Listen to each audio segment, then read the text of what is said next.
Panchayat season 2 की शुरुआत होती है सचिव जी के ऑफिस से, जहां दो लोग उनके लिए खाना लेकर आते हैं। लेकिन सचिव जी ऑफिस में नहीं होते, वो होते हैं गांव की टंकी पे।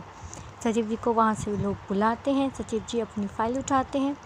तभी उनमें से एक कहता है कि आजकल सचिव जी काफ़ी ज़्यादा खुश नहीं लग रहे, हमें तो लगता है कुछ ना कुछ चक्कर ज़रूर है।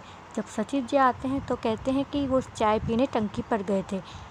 वो पूछते हैं कि टंकी पर क्यों गए थे। तभी वो बताते हैं कि जो गांव के प्रधान जी हैं ना, उनकी लड़की रिंकी को एक बार टंकी पे चाय पीते हुए देखा था, इसलिए हम भी चले गए।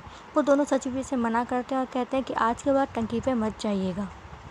तभी वो दोनों आपस में सोचते हैं कि सचिव जी का ज़रूर रिंकी से कोई चक्कर चल रहा है, तभी तो ये आजकल इतनी ज़्यादा खुश नज़र आते हैं। तभी वहाँ पर परमेश्वर का फ़ोन आता है, जो तालाब के लिए खोदी जाने वाली मिट्टी को खरीदना चाहता है ताकि वो अपने भट्टों में ईंटें बना सके। सचिव जी कहते हैं इसका तो टेंडर निकलना चाहिए। उधर गांव की जो असली प्रधान होती हैं वो कहती हैं कि वो भी तालाब की खुदाई देखने के लिए जाएंगी। उनके पति कहते हैं कि तुम क्या करोगी वहाँ जाके। तो कहते हैं अगर हम जाएंगे नहीं तो सीखेंगे कैसे। उधर परमेश्वर जी मीटिंग के लिए निकल रहे होते हैं सचिव जी के ऑफिस के लिए। इससे पहले ही सचिव जी के ऑफिस में मीटिंग होती है। प्रधान जी कहते हैं कि इस बार हम 300 रुपये से 1 रुपया कम नहीं लेंगे।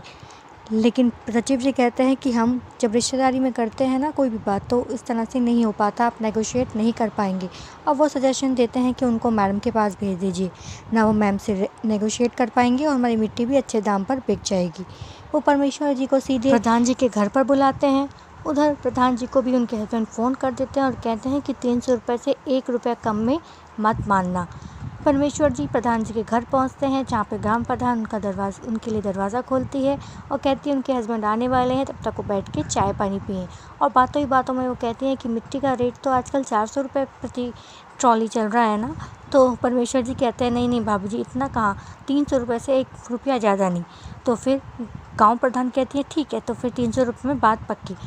जो परमेश्वर जी हैं वो नहीं मानते। वो उनके हस्बैंड को फ़ोन लगाने की कोशिश करते हैं, लेकिन वो नेटवर्क का बहाना बनाकर उनका फ़ोन रिसीव नहीं करते।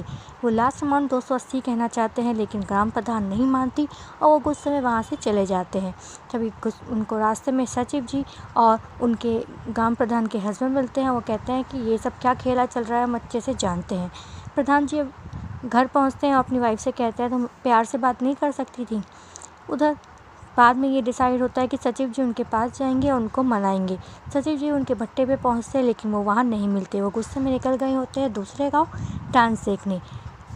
उधर सचिव जी को उनके पीछे दूसरे गांव जाना पड़ता है, लेकिन वहाँ जाकर पता लगता है कि वहाँ दो गुटों में आपस में लड़ाई हो गई और लड़ाई में दोनों ने एक दूसरे की मारपीट की, जिसकी वजह से डांसर को भी चोट आ गई और उनके हाथ में काफ़ी ज़्यादा चोट लगने की वजह से उनको डॉक्टर के पास ले जाना है, लेकिन मैनेजर ले जाने से मना कर रहा है। तो वो सचिव जी से कहते हैं कि आपको इस गांव में कोई भी नहीं जानता, आप इजीली इसको ले जा सकते हैं। सचिव जी उसको लेकर पहुंचते हैं डॉक्टर की क्लिनिक पे। वहाँ पे उसकी मरहम पट्टी होती है और सचिव जी ही उसके पैसे देते हैं। तो इस एपिसोड में बस इतना ही। आगे जानने के लिए नेक्स्ट एपिसोड का